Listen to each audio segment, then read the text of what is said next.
This is a reminder to get your four pillars in. The four pillars are constantly underestimated. I think that a lot of people may assume when they hear something like the four pillars, this is not a gimmick. I don't just say this because I believe it sounds cool. I have vetted this. I only speak to the things that I've vetted and that I have found to be objective truths about our subjective experiences. And one of the truths that I've learned and that I want to remind you of is if you are not getting sleep, you can't be so confident and sure that your perceptions are accurate.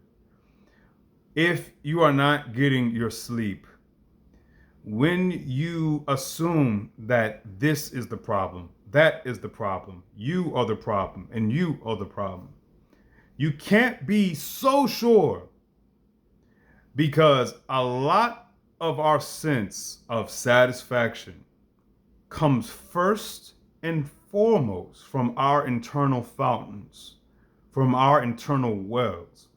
And a lot of times the well has run dry, and then because it's too uncomfortable and scary and painful and draining to go inward, you are constantly pointing outward. It's not that John and Jane aren't being unhealthy. It's not that John and Jane aren't flawed, but you're putting a lot of chips, a lot of your emotional, psychological energy into their issues, but you fail to see that you have an issue of your own. Your sleep is trash. Your sleep is not good and consistent. Your sleep has compromised and has deeply affected your perception, your clarity, your energy, everything. That's only one pillar. The second pillar, what you're eating and when you're eating, that affects everything. There's a ton of books on this stuff. That's why it's just too much to say regarding it. You might need to intermittent fast. You might need to wake up, have your sip of coffee if you're a coffee drinker, have it black, and your body might need to engage into autophagy.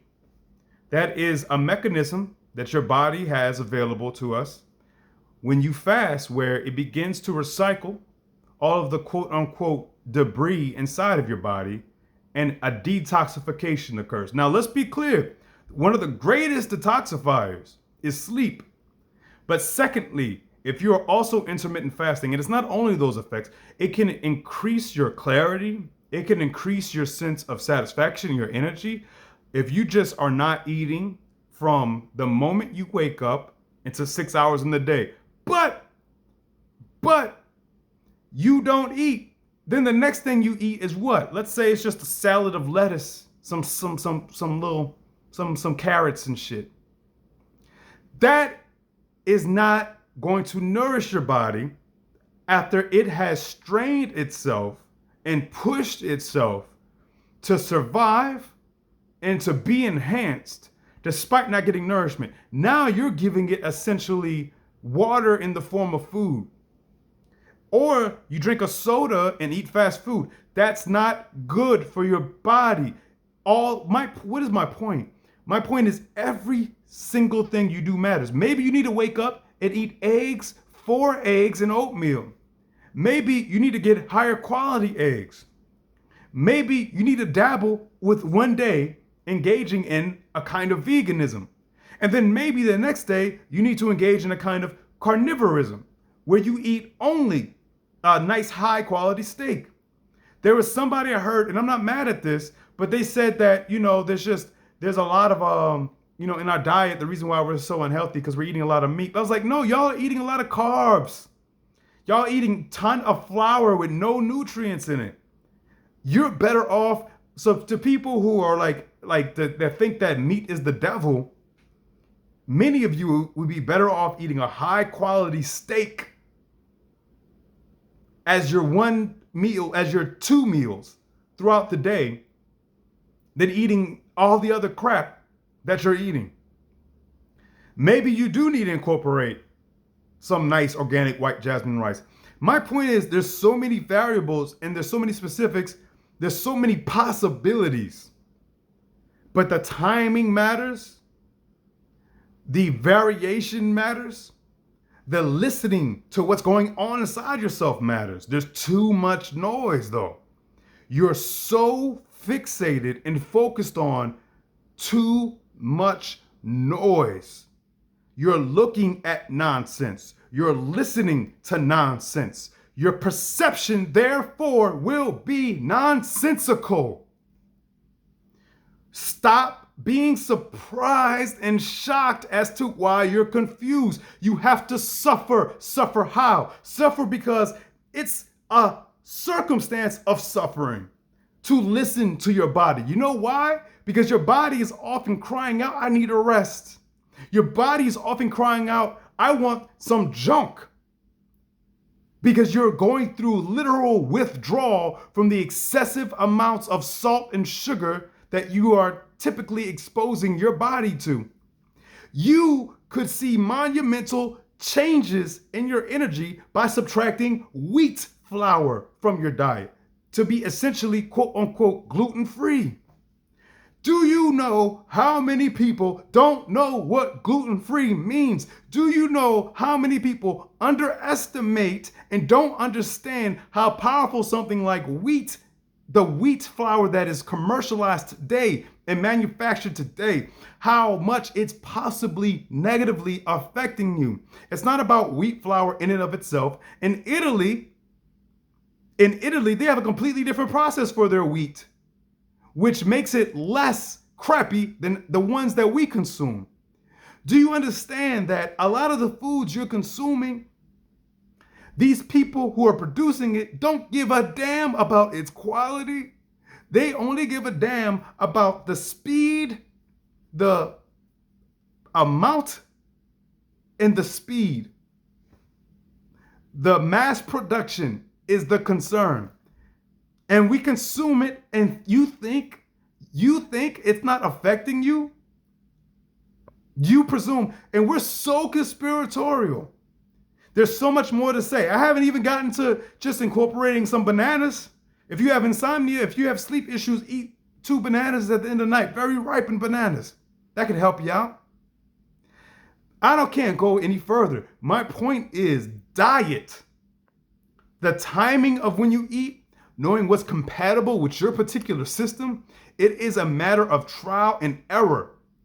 If your diet is off, if the way you eat and what you eat is off, you will be off. That is an inconvenient truth. That is something we don't want to acknowledge, but it's so damn true that I resent it. It's true nonetheless. I have to move on. That we've gone over sleep. We've gone over what you're eating, your nourishment.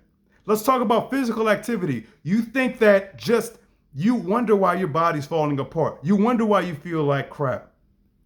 I hope you know that there's a requirement your body has, unfortunately, inconveniently. In order for you to get the best out of the chemical processes happening within you that then lend themselves to your mood stability, to your energy stability, to your clarity and psychological fortification, unfortunately, you gotta exercise. Unfortunately. Sorry. Yoga is a form of exercise, yet you doubt it, yet you don't engage in it because you don't believe it's worth it. You don't have the faith necessary to engage in it, to make sure that you get your blood pumping, I hope you know, even exercises can then help you get something called brain-derived neurotropic factor. Listen, I don't need literature to tell me shit. Show me all the literature about how beneficial exercise is. I've experienced it firsthand. I don't need to be told this shit, because when I do it, I feel tremendously better. And when I don't, I feel tremendously worse. Therefore, A plus B equals C. What's the confusion? How can I be mad at anybody if I'm not doing that? Lastly, healthy conversations with yourself and with others. You know you're not being vulnerable and authentic and transparent. You know why? To be vulnerable and authentic and transparent with yourself first and foremost, with yourself first and foremost, with yourself. You know what that does? That makes you break down and cry. You know why? Because when you're honest with yourself, when you're having honest conversations with yourself, you know what tends to happen? What tends to happen is you tend to realize how much of a fool you are. And by the way, everybody's a fool. Make no mistake. But F everybody else. We're talking about you. When I'm thinking about me, when I'm reflecting upon myself, when I'm maneuvering into my internal dimension, I'm, what's up, fool? What's up, fool? Guess what? That's not my fate. What's up, fool? Therefore, let me not be one. Therefore, let me try harder. Therefore, let me do my best to reduce the fool inside of myself. But that, you know what that takes? That takes a lot of discomfort. I'm gonna cry. I'm gonna feel like crap. My illusions will be thwarted and dismantled, but I will be better for it. And I've always been better for it. Have those hard conversations with yourself. Realize what you like, what you're into is because this world has led you there like a dog on a leash. Realize you've been a lemming. Realize you haven't thought for yourself. Realize you've been so fixated on everything that has nothing to do with your sleep, your nourishment, your physical activity, and your healthy conversations. Realize how dependent your sense of satisfaction and your sense of power is upon getting your sleep, your nourishment, your physical activity, and having healthy conversations. I know that's no fun, right? But who the hell do you think you are? Who do you think you are? When did the world tell you that you didn't have to engage in those four things to feel your best, to be your best, to think your best, to love your best? Who told you that? Nobody but spoiled fools led you to believe that you didn't have to do that. It's your fault. It's my fault. Let's do better. Bless you all.